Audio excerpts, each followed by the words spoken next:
त्यानं जावा कबा वडाच्या झाडाजवळ जिथं आपण 15 वर्ष 3 महिन्याच्या साधनेतून जे आपला आतमध्ये साधनागृहामधून आंघोळीचं पाणी ह्या वडाच्या झाडाला येत होतं याच्या बुडापाशीच मात्र त्याचं पाईप निघालेलं आहे. तर पहिलं मात्र इकडं ते कवठीचं एक झाड लावलं, हे वडाचं एक झाड लावलं होतं, यालाच पाणी येतं. पण याची आख्यांका अशी आहे की ज्यांना संतती होत नाही किंवा मुलंच होत्या, मुलीच होत्या, तर असा कुठलाही तुमचं आलं जर समजा मनाचा संकल्प असला संतती होण्याबद्दल किंवा पुत्ररत्नाबद्दल किंवा मात्र मुलं होते तर कन्यारत्नाबद्दल, तर इथं मात्र ह्या वडाच्या झाडाला अशा पद्धतीनं गाठ मारावं लागते पारुंब्याला. आता इथं मात्र आपण जे सांगतो पण मग काही वेळेस काय होतं का आपण जे पारुंब्याला गाठ मारायला सांगितलं, आता याच्यामध्ये एक खटी मात्र 4-5 पारुंब्या केल्या तिन्ही. आता या 4-5 पारुंब्याला नाही मारायची गाठ, एकच पारुंबी राहते, ती एकच याला गाठ मारायची म्हणजे लक्षात येईल. आता काय ना पाय नाही तुम्ही पहा हे वरतं तर एक नाही तर सगळं एक खड्डी गाठाची गाठा मारून दिला. म्हणजे कदाचित मात्र जर समजा एखाद्या परिवारामध्ये आपण जर गेलो तर त्या परिवारामध्ये पूर्वीच्या काळचा एक अनुभव होता का आत्ता आहे का नाही काय माहिती. ज्या टायमाला नवीन नवरी घरात प्रवेश करते ना त्या टायमाला मात्र ते असं पोळ्याचं पेंडकं बनवलं जातं आणि तिथून मात्र पहिल्या सुरुवातीला नवरदेवाला सांगते का हे भाकरीचं उचला म्हणून. असं नवरदेव काय करतो सगळ्या भाकरी उचलून घेतो. पण नवरीला ज्या टायमाला उचलायला सांगितलं ना त्या टायमाला ती बरोबर मात्र काही उचली ती मग एवढंच का म्हणून उचलल्या. मग आता एवढं मला जेवढे पाहिजे तेवढं उचलली, पण माझ्या पाठीमागं माझ्याजवळ ती जबाबदारी आहे, स्वयंपाक करण्याची जबाबदारी आहे, परिवाराची जबाबदारी, म्हणून मात्र या बाकीच्या पोळ्या सगळ्या परिवारासाठी माझ्यासाठी फक्त या अर्धी का चतकूर का एकच पोळी माझ्यासाठी पण बाकीचं. पण नवरदेवाला पहिलं उचलायचं सांगितलं, नवरदेव सगळ्या उचलून घेतो. तसं मात्र आम्हाला सांगायचं काय आहे, कमीत कमी आज मात्र असंख्य भाविक येणार आहे, त्यांनाही मात्र गाठ मारायसाठी जागा ठेवली पाहिजे का नाही. जर समजा आपण 10-15 त्या या काय पारुंब्या 10-15 पारुंब्याची एकच गाठ मारली ते नाही मारायची कुठं.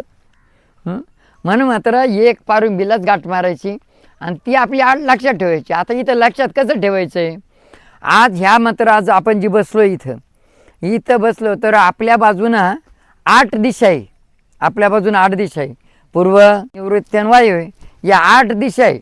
मग आता तुम्ही या झाडापाशी ना तिकडून दक्षिणेकडून तोंड करून उत्तरेकडे तोंड करून जर गाठ मारली तर ती उत्तरेकडून गाठ मारली साधनागृहाकडे तोंड करून. फक्त अशी दिशा लक्षात ठेवायची. इकडून पूर्वेकडे तोंड करून पश्चिमेक तोंड करून मारली तर ते लक्षात ठेवायचं. किंवा मात्र तिकडं निवृत्त कोपऱ्याकडून इकडं ईशान्य दिशेकडे तोंड करून मारली, अशा पद्धतीनं फक्त दिशा लक्षात ठेवायची. आता काय नाही एकानं मारली तर कुठं काय केलं काय म्हणते डायरेक्ट ते चिकट टेपच मारून दिला ते. असं जेव्हा एकाने 9 द्वारा लावला म्हणजे असं आहे, गाठ फक्त त्या पारुंब्याचीच मारायची, त्याला निशाणी म्हणून काय ठेवायचं फक्त दिशा, निशाणी म्हणून दिशा ठेवायची फक्त. आपण कोणत्या दिशेकडे तोंड करून मारली आणि ज्या टायमाला सोमवार प्रदोष ज्या टायमाला आपण येऊ ना त्या टायमाला आता तिथं ते आपलं आपट्याचं झाड आहे. आता ते आपट्याचे झाडापाशी असं आहे, तिथं पण दसऱ्याच्या दिवशी आपण जे सोनं वाटतो ते तिथं पण अशी आख्यायिका आहे. तुम्ही इथं मात्र या पारुंबीला गाठ मारून तिथं जायचं आणि तिथं संकल्प करायचा आम्हाला पुत्ररत्न होईल किंवा मात्र आम्हाला संतान होईल किंवा मात्र आम्हाला कन्यारत्न होईल. जो संकल्प असेल तो संकल्प तिथं पण सांगायचा का तुझ्या सावलीमध्ये आम्ही जावळ काढू. मग इथून मात्र 50-1 फुटावरती का 50 फुटावरती असे 5 दगडं ठेवायचे. एक वरणी काळं दगड आता इडं ते सगळे डोंगराचे दगड इडं नाही मिळाले तर तुम्ही तिकडून घेऊन यायचे 5 दगड छोटे तिकडं 5 दगड अशी मांडायचे. त्या 5 दगडांना आंघोळ घालायची, त्याच्यावरती मात्र थोडंसं शेंदूर बिंदूर लावायचा, नैवेद्य पाणी करायचं, पूर्ण जावळ तिकडं उतरायचं. आता ते माहिती नसलं म्हणजे बाई इड जावळ उतरले. आता झाडाच्या दक्षिणेकडे सांगितलं ते पश्चिमेकडे उतरवलं म्हणजे कधी अशी चूक बोलवून जाते. म्हणून त्या झाडापासून दक्षिणेकडं जावळ सगळं मात्र दक्षिणेकडं ते जावळ कोणा करता राहतं ते आता काही नवसाचं राहतं, पण जी आसुरी शक्ती राहते ना त्या आसुरी शक्तीसाठी मात्र जावळ द्यायचं. आणि ज्या देवासाठी जावळ ठेवलं त्याच्यासाठी फक्त शेंडीच द्यावं लागते. म्हणून मात्र बाकीचं जावळ तिकडे उतरवते आणि शेंडी फक्त इथं मात्र उतरायची. मग आता आम्ही काय सांगतो, जावळ काढताना आता काय काय म्हणते, बरेच जण म्हणते ते का नाही जावळ लवकर काढा, पण कसं राहतं, हे डोक्यावरचे केस आहे ना, हे संरक्षण करणार आहे, संरक्षण करणार आहे. आणि लहान बाळाचं महिना 6 महिन्यामध्ये, 2 महिन्यामध्ये, 4 महिन्यामध्ये जर जावळ काढलं ना, डोकं हलकं पडतं. मग ते गणमानेवानी करीन ते. मग आपण सांगू काय आणि ते करीन काय, शाळेत डोकं चालणार नाही. मग तुम्ही आम्हाला सांगणार याचं डोकं चालत नाही, मग डोकं आहे का नाही. आता का म्हणून तर त्याच्याकरता आता जुने लोक जे होते ना वयोवृद्ध, ते म्हणते बा नको नको जावळाची भीती राहते, कोणी केस जाऊ दे मरते तिकडे, काही केस काढू द्या, काही फरक पडत नाही त्याच्यावरती. 3.5 वर्षानंतर तुम्ही जावळ काढा. जसं एक महत्त्व आहे त्याच्यामध्ये, तुम्ही पाहिलं ना का बा आपल्या घरामध्ये लंगडादेव रंगणात, लंगडादेव रंगणात आहे. पण आता लंगडादेव रंगणात म्हणजे बाल अवस्थेत असणारा श्रीकृष्ण पहा, त्यांच्यावाले मस्त खांद्यावरती किती बारीक केस येत होते, मस्त गोंडे बिंडे ह्या पद्धतीने, म्हणजे असं तुम्ही सजवा ना, मुलीसारखं सजवा या पद्धतीने त्याला. 3.5 वर्षापर्यंत मुलीसारखं भांग बिंग पाडत जायचे. आता माता बंगले भांग पाडायचा कटाळा येतो, म्हणते लवकर जावळ काढून टाका. म्हणजे असं म्हणून मात्र आपल्या स्वतःचं डोकं इतरायचं नाही कटाळा येत. म्हणून मात्र तिथं 3.5 वर्ष जावळ काढायचं नाही. 3.5 वर्षानंतर जेव्हा आपण तिकडं या आपट्याच्या झाडापासून दक्षिणेकडं जावळ काढतो आणि इथं मात्र शेंडी काढतो ना, त्या टायमाला आपण एक विधी देत असतो, मग शेंदुराचा विधी. मग इथं मात्र अशा पद्धतीनं माथ्यावरती, इथं माथ्यावरती आपला तर तिला असं स्वस्तिक काढायचं शेंदराना. आणि इथं शेंडीच्या ठिकाणचा जो भाग आहे ना, एवढा मोठा मेंदू आहे. मग ह्या मोठ्या मेंदूच्या ठिकाणी असा गोल टिंब शेंडी काढायची, तिला असा गोल टिंब द्यायचा. तुम्ही पहा, निश्चित मात्र इतकं बुद्धीला चल्लक राहील ना, ते एकदम तीक्ष्ण राहील, ते अभ्यासात हुशार राहील, कामात हुशार राहील आणि भविष्यामध्ये निश्चित मात्र जीवनामध्ये काहीतरी घडून दाखीन ते. म्हणजे अशा पद्धतीनं. पण आपण काय करतो, थोडंसं लवकरच काढून घेतो आणि त्याच्यामध्ये मग ते नुसतं गणमानाने करतं. मग किती शांत्या करू नये, मग शांती घरात येत नाही ना. जाऊ दे मग कोणी जावळ घेऊ द्या, पण जावळ जरी काढून घेतले ना केस तरी काही फरक पडणार नाही. जसं ब्रह्मचर्य अवस्थामध्ये जी दोषबाधा लागते ना, ती दोषबाधा जोर करत नाही. ब्रह्मचर्य अवस्थामध्ये दोषबाधा लागली ना तर ब्रह्मचार्याची शक्ती महान असते. तसं मात्र जावळ अंगावरती राहिलं ना, ते लड्डू गोपाल म्हणजे लंगडारे देव रंगनाथ त्या मापात येते. श्रीकृष्ण भगवंताने बाल्यावस्थेमध्ये किती मोठ्या मोठ्या संकटांना तोंड दिलं. काल्या नागाच्या सोंडीवरती जाऊन ते काय म्हणतात, फानावरती जाऊन बसला, शेपूट धरली, असे मोठे मोठे. तसं बाल्यावस्थेत किती दोषबाधा लावू द्या, फक्त त्याच्यासाठी वाटलं ना तुम्हाला का तिची तब्येत बिघडली, दिष्ट काढून टाका, बस. दिष्ट काढून टाकली तर जाते. दिष्ट फक्त व्यवस्थित काढा, नाही तर काय दिष्ट काढी ते फक्त समोरून नुसतं आशा करीते ते. आता आशा नाही दिष्ट निघते का दिष्ट काढताना अशा पद्धतीनं अंगापासून गहू बरं का म्हणा 2 गहू असं अंतर ठेवायचं, वर न्यायचं आणि वरून पुन्हा खाली आणायचं आणि म्हणायचं तिकडं आल्याची गेल्याची घरच्याची दाराची काळ्याची गोऱ्याची भुतेची खेतेची टाण्याची टोण्याची करणी कवटाळाची भुतेची खेते, अशा पद्धतीनं हे टळाचं चंडाळाचे असं सगळं म्हणायचं आणि ती दिष्ट जळून जाऊ. आता दिष्ट काढताना कसं दोन्ही पायाच्या मध्ये असं थोडं अंतर ठेवायचं, पाठीमागं ते मात्र ते टोकऱ्यामध्ये आर ठेवायचा. दिष्ट काढताना असं उतरवलं का आपल्या टांगा खालून ती मध्ये फेकायचं जाळामध्ये. आता ते काय नेसे असेच उतरते, नेमकं ते नका उतरते का. म्हणून मात्र त्याच्याकरता मात्र जावळ जरी डोक्यावर राहिलं ना, 3.5 वर्षापर्यंत जर काही त्रास वाटला ना, तुम्ही मनात शंका घ्यायची नाही का जावळ डोक्यावरती मग एखाद्या बाईने केस कापून नेले जावळ डोक्यावरच, काय चिंता करायची नाही त्याच्यामध्ये. फक्त दिष्ट काढत जायची, फक्त दिष्ट व्यवस्थित काढा, काय फरक पडणार नाही. पण तिथून पुढं 3.5 वर्षानंतर जेव्हा जावळ काढतो ना आपण, त्या टायमाला काहीतरीच बदल होऊन जातो त्याच्यामध्ये. पण आता पूर्वीचा काळ वेगळा होता, आता हा कलियुग आहे. या कलियुगामध्ये पूर्वीचं धरून थोडं चालत असतं. आता तुम्हाला सगळ्यांना माहिती, मारुतीच्या मंदिरातच बुटं घालत होते लोक नवरदेवाला. आता घालून पा बरं म्हणा, आई वडील यांचं दर्शन घेताना सुद्धा मात्र पायात सॉक्ससुद्धा ठेवायचे नाही, या प्रथा आहे. म्हणून मात्र अशा पद्धतीने या वडाच्या झाडाची आख्यायिका अशी आहे का इथं ज्याला संतती नाही तर त्याला संततीची इच्छा मात्र पूर्ण करतो, ज्याला मुलगा नाही त्याची मुलाची इच्छा पूर्ण करतं, ज्यांना मात्र मुलंच होत्यात कन्यारत्नाची अपेक्षा आहे तर त्यांची कन्यारत्नाची अपेक्षा मात्र या ठिकाणी पूर्ण करतं. म्हणून अशा पद्धतीनं आता या वडाच्या झाडाच्या ज्या पारंब्याची जी गाठ मारायची, आता तुम्हाला सगळ्यांना मात्र माहिती. आता इथं पहा, इथं ही जी झाडाची गाठ मारली, आता या या या या पूर्ण पारुंब्या धरून गाठ मारेल. आता ह्या जवळजवळ 15-16 नाही, या जवळजवळ 18, 19, 20, 25 असं या पारुंब्या सगळ्याचे गाठ मारले. आणि आपल्याला गाठ मारायची फक्त एवढी एक पारुंबी आहे ना, एवढ्याच एक पारुंबीला गाठ मारायची बस अशा पद्धतीनं. आता एक पारुंबीला गाठ मारली, पण कुणाक तोंड करून मारली. आता ही गाठ आहे इकडून, मग सरळ असं उभं राहा तुम्ही इकडूनच्या बाजूनं पश्चिमेक तोंड करून. म्हणून अशा पद्धतीनं ती दिशा लक्षात ठेवायची आपण. हां, संकल्प बोलायचा. आणि प्रत्येक मंत्राचा सोमवारी प्रदोषाला आलं का थोडीशी गाठ ढिल्ली करायची एखाद्या सोमवारी प्रदोषाला, आणि दुसऱ्या सोमवारी प्रदोषाला थोडीशी आवळून द्यायची, म्हणजे लक्षात राहील आपल्याला.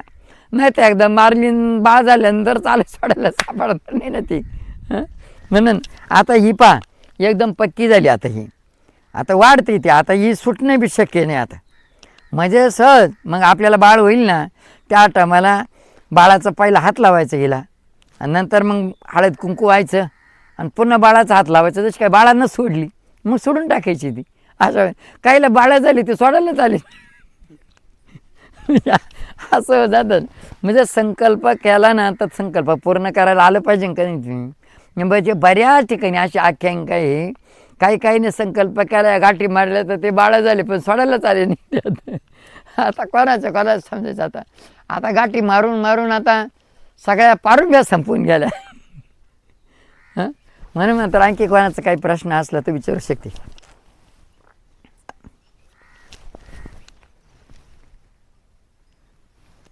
कोणाची काय शंका नाही. 3.5 वर्षानंतर. आणि काय राहतं याच्यामध्ये, वडाचं झाड ना, वडाच्या झाडाची खूप मोठी दैविक शक्ती आहे. फक्त आपल्याला महत्त्व कावा कळतं, वड सावित्री पौर्णिमालाच कळतं. काशी आहे. आता ऐकूनच घ्या तुम्हाला सांगतो नेमकं. कारण की वडाचं झाड म्हणजे भगवान शिवप्रभू आहे. वडाचं झाड म्हणजे भगवान शिवप्रभू आहे. मग वडाचं झाड म्हणजे भगवान शिवप्रभू आहे कसं. आता इथंही मात्र आता आख्यायिका आहे त्याची आली. जसं मात्र समुद्र मंथन करताना तर 14 रत्न निघाले, पण 14 रत्न असे प्रत्येकाने मात्र ते वाटून घेतले. पण त्याच्यामध्ये मेन एक असं रत्न निघालं म्हणजे अमृत. अमृत निघालं. अमृत म्हणजे ते प्याल्यानंतर पुन्हा मात्र मरणच नाही, त्या अमृत निघाला. आता सांगा बरं, कोणाला वाटतं मरू नये म्हणून असं. मरा असं वाटतं कोणाला. एक म्हातारी होती, तिच्या घरात भांडणं झाली, आणि 3 मात्र अंधाऱ्या रात्री मात्र भांडणं झाली. म्हणून ती म्हणली आता एकदाच जीवच देऊन टाकते, आता जगायचंच नाही. आता घातला कंदील आणि अंधाऱ्या रात्री निघाली. मग लगेच तिकडून अंधाऱ्या रात्री 2-4 जण येत होते. म्हणे आता बाई कुठं चालल्या म्हणे चाले एकदाच जीवच देऊन टाकते म्हणे, जगायचंच नाही म्हणे, आता मरूनच जायचं म्हणे. मग हा कंदील काय चालय म्हणे, हिचं काटाचं बरं, आता जीव द्यायचं, मग हिचं काटाला काढ द्यायचं. समजतं तुम्हाला. म्हणजे म्हातारा माणूस झाला बी ना तरी मात्र त्याला जीव प्यारा आहे. एक जण असंच मुळी घेऊन चाललं, आणि उन्हाचं वरून तापलं, खालनं तापलं, आणि ती मुळी दिली टाकून झाडाखाली एका. तेव्हा तर कल्पतरूचं झाड रस्त्याच्या कडाला मुळी टाकून दिली. ते म्हणलं ये रे यमा, दिली मुळी टाकून, आला नाही यम. कल्पतरूचं झाड होतं ते म्हणलं आजूबाजूनं पाहिलं कोणीच नव्हतं, आलं कोण. ते म्हणलं तू कोण, तू तू तू तू कोण. ते म्हणलं आताच नाही बोलवलं तू. हां तर हा म्हणे जेवढी मुळी उचलून दे म्हणजे ते आम्हाला मुळी उचलायला. म्हणजे सांगायचं तात्पर्य असं का तशा पद्धतीनं तर तिथं अमृतावरून मात्र भांडणं सुरू झाली राक्षसांची त्यांची. आता ती आख्यायिका म्हणजे असं आहे. आता तिथं मात्र ते झालं, परंतु एक भस्मासुराची कथा आहे. आता हे जे आपण अमृताबद्दल बोललो ना, तशा पद्धतीनं ते आपण राहू काळाबद्दल मात्र ते माहिती सांगतो कधी राहू काळाबद्दल. का मग तिथं भगवान महाविष्णू, आता भगवान महाविष्णू जगाचं पालन करते आहे. हां, आणि ब्रह्म उत्पत्ती करताय, आणि महेश म्हणजे भगवान शिवप्रभू हे सार करताय. म्हणून तिथं मात्र भस्मासूर ते आपला चित्तभस्म मात्र भगवान शिवप्रभूला आणून द्यायची, चित्तभस्म. मग आता ते भगवान शिवप्रभूला चित्तभस्म आणून द्यायचे म्हणून एकदम प्रिय झाले भस्मासूर. मग भस्मासूर म्हणला तुम्ही माझ्यावर प्रसन्न नाही ना, मग एखाद्या दिवशी भस्मच मिळत नाही मला, लई वन भटकावं लागतं. तुम्ही असा एखादा आशीर्वाद द्या, मी ज्याच्या डोक्यावर हात ठेवीन ना तो भस्म होऊन जाईल, मग त्याचा भस्म घेऊन येईन. पण मी असं कोणाच्या डोक्यावर नाही हात ठेवणार म्हणे, फक्त जो पापी आहे त्याचा. पण काय आपल्याकडे जर तशा पद्धतीची शक्ती असल्यावर आपण तर बाया सावरू लागेल. तसं भस्मासुराला तथाच म्हणून वर देऊन टाकलं ना. हां, एक दिवस भस्म घेऊन आला आणि भगवान शिवप्रभून माता पार्वती बसवले. तर माता पार्वतीने शृंगार करेल होता. ते भस्मासूर म्हणलं ही पार्वतीच दे म्हणे मला, नाही तर तो डोकं आठवी म्हणजे माहिती. आणि मग आता ते तर असं म्हणलं तेल सुटला पळत भगवान शिवप्रभूच्या पाठीमागं. माता पार्वती तिथं गुप्त झाली. आता ते पळत सुटलं तर तिला भगवान शिवप्रभू पुढं घे मागं. मग भगवान महाविष्णूला चिंता पडली आणि सुंदर स्त्रीचं रूप घेतलं आणि पुढं जाऊन भगवान शिवप्रभू वडाचं झाड झाले. वडाचं झाड झाली पुढं आणि मध्येच वडाच्या झाडाच्या आणि त्याच्यामध्ये भगवान महाविष्णू सुंदर स्त्रीचं रूप घेतलं. आता हे पळता पळता ते सुंदर स्त्रीचं रूप घेतलं तर ते भगवान शिवप्रभू पुढंच. पण यानं लगे तिळच म्हणले. तर झालं ना तिळच मोहित झाला. म्हणे तू माझ्याबरोबर लग्न कर. म्हणे मी तुझ्याबरोबर लग्न करी म्हणे, मलाही पसंत आहे, पण माझं एक नवस आहे म्हणे. काय नवस आहे? तर ते झाड आहे ना त्या झाडाखाली नृत्य करायचं, दोघांनी नाचायचं म्हणे. मी जसं करीन तसं करायचं म्हणे तसं. आणि मग त्या वाडाच्या झाडाला भगवान शिवप्रभूच ना वाडाचं झाड भगवान शिवप्रभू त्या वाडाच्या झाडाखाली जाऊन यांनी नृत्य केलं. आणि मग नाचायला लागता असा असा असा असा असा असा हात ठुता असा हात ठुला. भस्मासुरानं असा ठुला आणि भस्मास होऊन गेला. आणि मग हे भगवान शिवप्रभू ये आणि हे जे आहे ना त्यांच्याला ह्या जटा आणि ही दाढी जटा आहे ह्या. म्हणून मात्र आपण कधी कधी पूर्वीच्या काळी मात्र त्या ऋषीमुनींच्या काळामध्ये एखाद्या वेळेस मात्र आजही होतं. आजही तुम्ही पाहिलं एखाद्या वेळेस मात्र आता ते आपल्या आबाबा मोरे ते होते, त्यांच्या पाठीमागे किती जबरदस्त दुःखपेडा होती. त्यांना आम्ही सांगितलं दुःखपेडा डायरेक्ट इडून मागायचे, ते मुंडकं मागायचे. मग आम्ही सांगितलं मुंडकं नाही देणार, तुला डोक्यावरचे केस देईल, डोक्यावरचे केस म्हणून केस वाढायला सांगितले आम्ही. मग केस वाढायला सांगितले.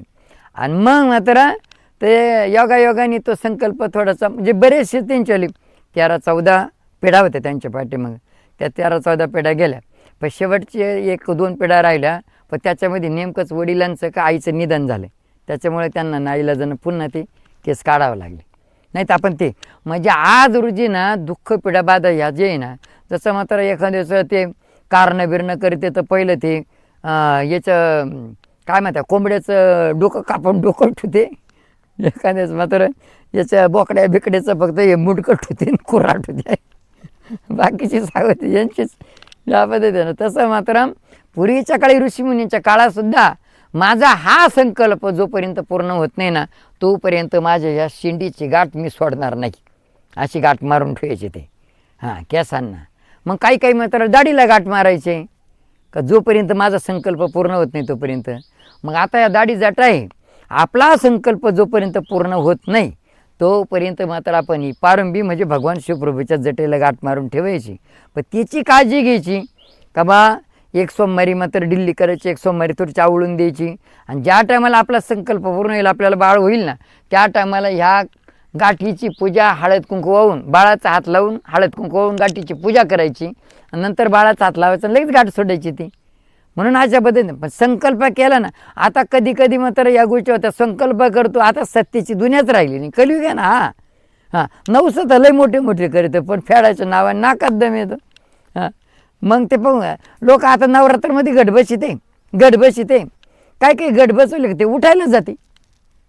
मग तिला नेमकं दिवा लावायचं दररोज सकाळी संध्याकाळी. सकाळी दिवा लावला तर तिची वात उंदरा नेली का म्हातारा नेली पायासाठी गेलं पाहिजे ना संध्याकाळी आपण. आणि काय तर ते गट बसायला गेले, काय उठायला गेले ते म्हणले घेईल ते उठून. म्हणजे कमीत कमी आपण जो संकल्प केला ना तो संकल्प पूर्ण करायला आपण आलो पाहिजे. म्हणजे गाठीचं म्हणा कुठलाही का असा ना, नाही तर मग काय एकच जाताना काय देव म्हातारा होत नाही. मग देवही म्हणतो नाही आला ना मग पाहतो मग म्हणजे अशा पद्धतीने देवही पाहतो ना मग आपल्याकडे. म्हणून मात्र अशा पद्धतीनं अशी खूप आख्यायिका या ठिकाणी पण ते माहिती नसल्यामुळे आज योगाने मात्र आपण सगळे ह्या ठिकाणी उपस्थित झालो. म्हणून मात्र प्रश्न उपस्थित केला. कारण की काय आपण सांगतो एक लोक करीते दोन, म्हणजे आपलं सांगायचं वेगळं ते करते वेगळंच. आता गाठ मारा म्हणले सगळ्या गाठी असं मारून ठेवल्या माहिती नाही ना, मग त्याच्याकरता मात्र गाठ फक्त एकच पारंब्या.